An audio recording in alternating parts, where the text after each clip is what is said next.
je suis peut-être un petit peu en retard, je vais voir. Il est sorti quand ce truc-là? 2 jours! Oh, un peu plus longtemps, je pense, hein. Oui, c'est pour. Donc, alors. faut- En VF, ça se traduit par Insaisissable 3. Mais je crois qu'en VO, ça se. Comment c'est en VO déjà? C'est nous à quelque chose au scan ou.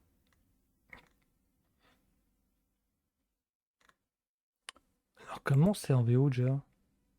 Ah! No You See Me. Maintenant, tu me vois? C'est un petit peu con. Ouais, alors, c'est le troisième. Donc, le premier date de quand déjà? 2013. Ouais, oh la vache!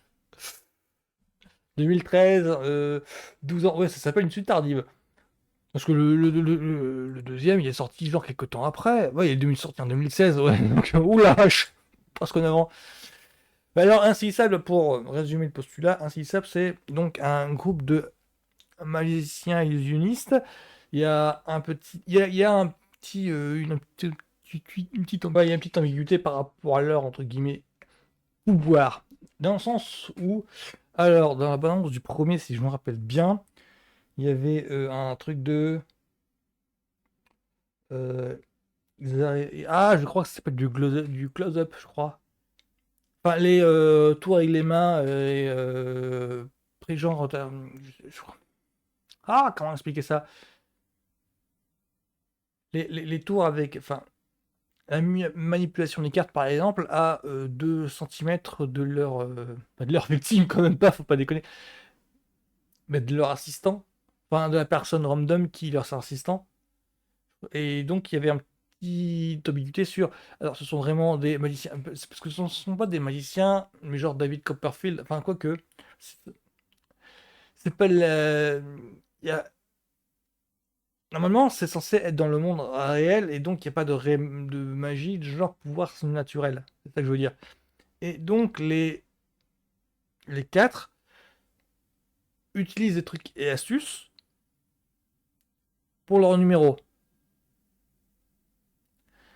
Et le premier film ne montrait pas des trucs et astuces en fait pour faire des vols, des braquages. Et c'est en cela où c'était insaisissable pour la police. C'est que je crois que je crois qu'il y avait un truc de euh, ils font un show pour le public et dans ce show-là ils réalisent un vol qui commettent un crime et la police n'arrivait pas à les choper tout simplement. Dans le deuxième, il me semble qu'ils étaient recherchés par des malfrats pour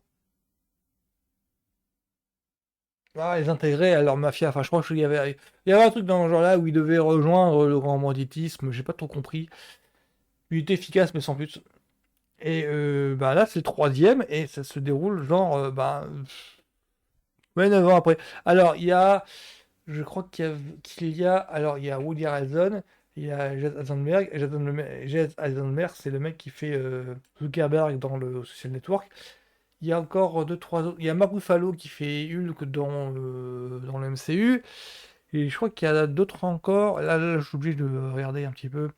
Mélanie Laurent, ok. Ilsa Fisher, Dave Franco, d'accord. Il me semble qu'il y a un truc dans le premier. Je voudrais pas spoiler, mais.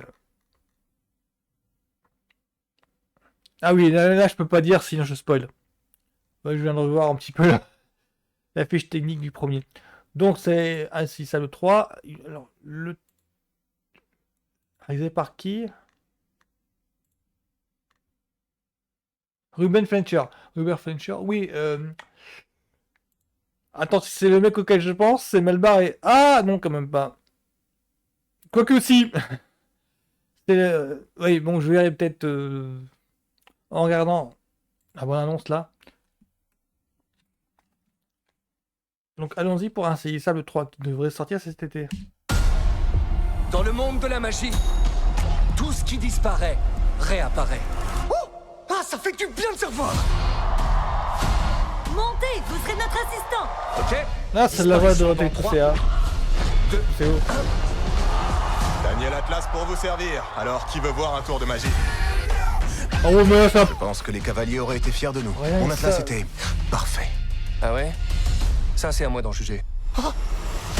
D'après cette carte, bizarrement, j'ai besoin de vous. Pourquoi pas les autres cavaliers? Les autres cavaliers sont morts. Oh non, c'est pas vrai. Non, ils sont morts pour moi. C'était trop intense pour eux. Ils sont partis. Arrêtez de m'interrompre.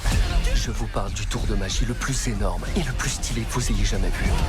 C'est maintenant ou jamais. C'est quoi le tour? Le diamant cœur.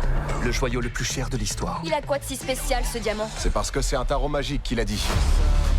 Ça fait des décennies que les Vanderberg vendent des diamants aux chefs de guerre, aux marchands d'armes, aux trafiquants, pour les aider à faire leur blanchiment. On n'arrête pas le diable en lui coupant les mains, mais en lui piquant son portefeuille. Sésame, ouvre-toi. Il est toujours entre de bonnes mains.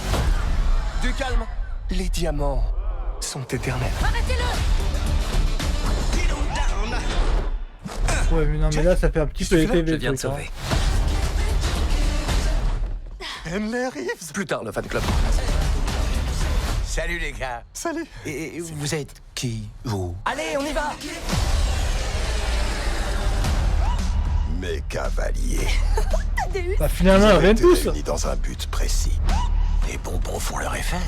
Faire tomber 2 générations de criminels en un tour de passe-passe. 8 magiciens contre un réseau criminel international. On a toutes nos chances. Ouais, voilà, je pense que je pouvais pas en parler. Voir un tour de magie? Le spectacle vous plaît? On peut passer aux choses sérieuses.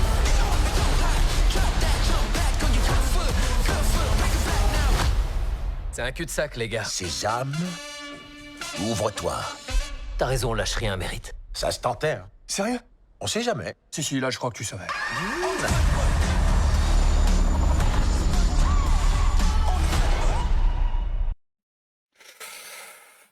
Pas convaincu du tout. Ouais, c'est Ruben Fleischer, donc c'est le réal de. Alors, bienvenue à Zombieland, Venom, Uncharted. Uncharted, c'est donc l'adaptation du jeu vidéo avec Tom Holland.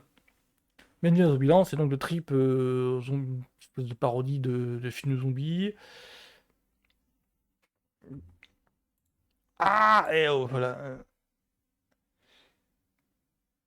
Et Venom, c'est donc lui qui a fait le premier Venom. Voilà pourquoi je suis pas méga à l'aise en parlant de. Ah si, ça le 3. C'est un petit peu pour ça que je crois que je suis un petit peu mitigé. Oui, parce que pour moi, Venom, c'est un petit peu un film popcorn, mais sans dimension autre, quoi. Enfin, c'est juste. Quand on n'est pas fan de comics, c'est bien emballé. Point barre. Et quand on est fan de comics, il fait un petit peu grincer les dents. Je vais dire ça comme ça pour éviter de me fâcher. Et là, sur un Sable 3, ouais, bof. Il y a une grosse rupture avec les deux premiers, c'est que dans les deux premiers, il y avait toujours ce jeu de magie bricolo. En fait, il y avait toujours ce genre de truc. Et là, j'ai l'impression que là, ils utilisent des pouvoirs surnaturels. Mais vraiment, le début, en fait, ça fait vraiment genre, c'est un pouvoir, là.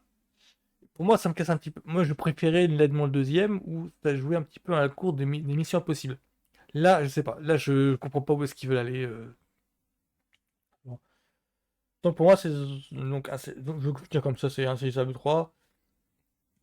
Mais attends, ça me fait peur. Je pressens le navet, en fait. C'est pour ça que je suis pas...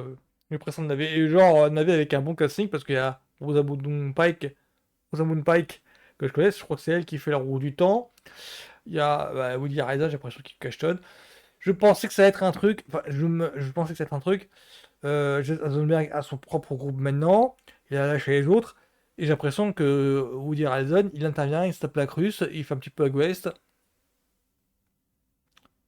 Ce qui fait que c'est comme ça que je comprends finalement la moitié du film devrait se réunir en fait pour rejoindre Jason Eisenberg dans l'aventure en ce casse-là. Je sens pas de sang moyen. Le début en fait fait très DTV où on a trouvé une des stars des précédents et on fait l'aventure quand même. Ça fait très ça en fait. Sur le papier ça fait très ça. Ça fait très comme ça. Donc voilà, ce sera donc ma trailer sur AC Sable 3. Bisous bisous, à plus.